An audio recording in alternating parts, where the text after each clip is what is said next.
responsabilité, elle est vraiment liée au dossier, en fait, à ce qu'on a dans le dossier. Donc des fois, il peut y avoir un petit truc différent du dossier du voisin, et ça ne donne pas le même résultat parce que ça dépend vraiment aussi de ce qu'on a dans le dossier. Donc l'utilisation de l'intelligence artificielle va forcément, en fait, en fonction de comment c'est utilisé, augmenter les types de responsabilités qui seront mises en cause. Surtout qu'en fait, en plus, les patients vont vous mettre en cause de façon beaucoup plus fréquente. Parce que maintenant, l'IA, quand vous moulinez, enfin, je ne sais pas si vous l'utilisez, mais moi je l'utilise parce qu'il y a besoin de savoir comment ça marche, etc. Donc quand vous leur donnez, nous, on a, dans notre domaine à nous, on a des IA qui font de la prédiction de jugement, en fait. Donc on donne nos conclusions, on donne les conclusions de l'adversaire, et l'IA, en fait, fait de la prédiction de ce que juge. Alors ça peut donner un éclairage, parce que du coup, tiens, cet argument-là est un peu plus faible, etc. Mais dans vos domaines médicaux, c'est pareil. C'est-à-dire que l'on va vous envoyer vos résultats d'analyse biologique, machin, etc. Et l'intelligence artificielle va sortir un diagnostic pour le patient. Et donc, le risque, avec cette connaissance, mais c'est comme à l'arrivée, je ne sais pas si vous vous rappelez, l'arrivée de Doctissimo à l'époque, où vous avez des patients qui, avant l'arrivée d'Internet, vous ne challengez pas, et maintenant vous avez des patients qui vous challengent en fait sur vos prises en charge médicales. Moi je le sais parce qu'on me challenge aussi sur mes prises en charge juridiques, donc sur les conseils que je donne. Donc à mon avis, dans votre domaine, c'est la même chose. Et comme en fait ils pensent savoir, bah, vous allez avoir de plus en plus de procédures où on va demander à un expert de se positionner parce qu'on va vous challenger. Aminader, pédiatre à Joja de 7. Je vous remercie pour cette présentation qui est hyper intéressante. Et je reviens juste sur la situation de mon collègue, en fait, de la patiente qui est HIV positive.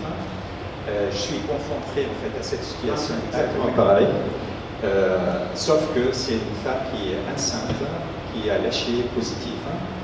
Elle a mis en mode en fait un enfant dans notre maternité. Je ne pas bien, je suis désolée, j'ai un problème d'audition.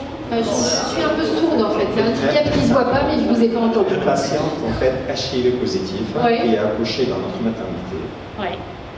Et vous savez, en fait, la pédiatrie, c'est une entité à part, en fait, parce que c'est vrai, le lien entre médecin et patient, et on passe par l'intermédiaire, et les parents, soit la famille d'accueil. Alors, je suis confronté à une situation qui est très, très, en fait, compliquée, complexe pour nous, et j'étais obligé, en fait, d'écrire, en fait, à la direction de notre hôpital pour trouver une solution.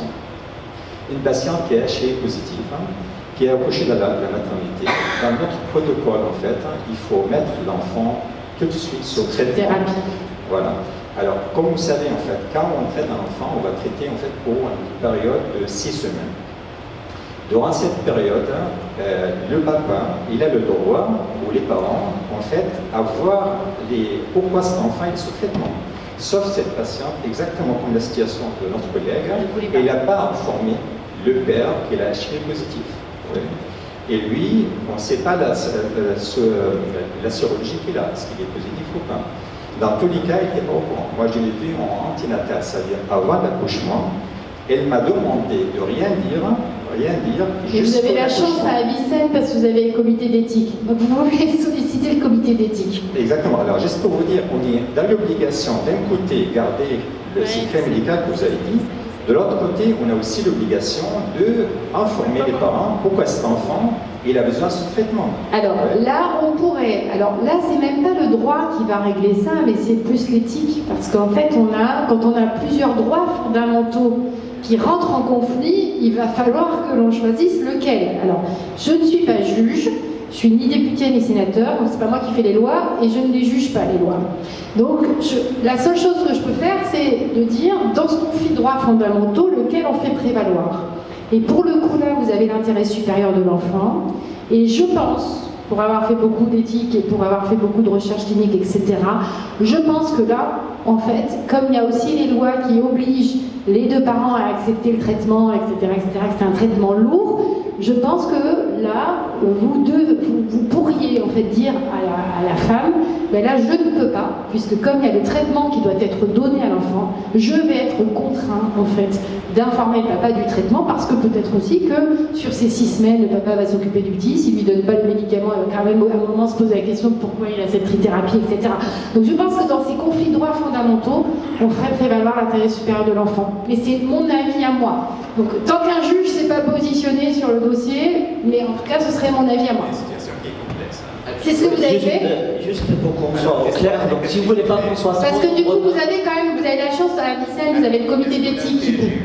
Dans la direction, que vous pouvez faire des pressions sur la mère pour qu'elle confie son secret au père. Alors, souvent, ce qui se passe, c'est qu'elle ne veut pas le dire directement, mais qu'en fait, le rendez-vous est fait en présence des deux membres du couple, et le médecin, en fait, est autorisé par la mère à révéler parce qu'elle n'ose pas le dire elle, mais voilà. Mais c'est passé comme ça, et après c'est bien passé. Voilà. Bon, en tout cas, juste pour, on va continuer un peu, mais juste pour qu'on soit au clair, si vous ne voulez pas qu'on soit trop en retard, on va prendre peut-être 1, 2 ou maximum 3 questions. Après, peut-être on aura aussi l'occasion de poser des questions directement, donc si ça ne dérange pas. Oui, bien sûr, je reste avec vous avec plaisir. Voilà. Ma question sur le courrier pour le patient, ça je n'ai pas compris, moi je suis cardiologue, je n'ai jamais écrit un courrier au patient, j'ai toujours écrit au médecin. Mais dans quel cas il faut écrire au patient? Tout le temps en fait, en fait la loi... J'ai fait une copie de ce que j'ai fait. Alors, effectivement, la loi de 2002 a complètement changé le paradigme. C'est-à-dire que dans la loi de 2002, c'est le patient qui doit être informé, et presque c'est le médecin traitant qui a la copie du courrier qui est destiné au patient. Ah ouais? Mais c'est vraiment le patient qui doit être informé. Est-ce que comme ça, il faut le faire au patient? Tout le temps, oui. Oui, oui. C'est obligatoire. Alors, si vous utilisez normalement la voie postale, où vous le remettez en fait, si votre organisation le permet, vous remettez en fait le courrier au patient à la fin de la consultation. Alors, si vous l'envoyez par mail, il faut absolument que normalement que ce soit mail crypté, et normalement, alors, je vous donne le cadre, je sais, moi je suis là pour vous donner le cadre. Normalement, ça devrait être par le biais de l'espace numérique en santé, qui est un espace sécurisé, parce que du coup, il faut que, comme ce sont des données sensibles, et ce sont vraiment des données sensibles parce que ces derniers temps, il y a énormément de centres hospitaliers qui ont été piratés. Ça c'est pour le médecin, mais pour le patient, on peut l'envoyer par ce biais? Ah, vous pouvez l'envoyer par courrier, oui. Par courrier normal. Par courrier, et si c'est par mail, ou normalement sur un espace avec un mail sécurisé. Ok, merci. S'il vous plaît, j'ai une question. On sait que le patient il est le maître de sa santé. Il peut accepter ou refuser toute prise en charge. Notre problème, c'est avec la patiente de témoin de Jéhovah. Quand la patiente refuse de transfusion sanguine, et nous on est amené à opérer. Et si on est dans une situation compliquée pendant l'opération, est-ce qu'on respecte la volonté de la patiente de ne pas transfuser, ou est-ce qu'on est obligé à transfuser parce que nous devons manger, ou nous assistons à... Alors, la jurisprudence a réglé le cas, c'est-à-dire qu'avant la loi de 2002, on autorisait en fait les praticiens à passer outre en fait la volonté du patient, parce que quand il y avait un risque vital, le médecin avait le droit de transfuser contre l'avis du patient. Aujourd'hui, c'est plus possible en fait. C'est le cas de refus de soins que j'ai donné. Il faut quand même que le refus de soins soit réitéré. Alors, moi, j'ai vu des cas, j'ai passé quand même beaucoup de temps sur le terrain à l'hôpital parce que j'ai fait ma thèse sur la médecine prédictive. J'ai passé beaucoup de temps à l'hôpital. Et ce qu'on avait en fait, notamment en gynéco, ce qu'on avait en fait, c'était que les patientes. Alors, les patientes en fait, c'est parce que moi c'était en gynéco.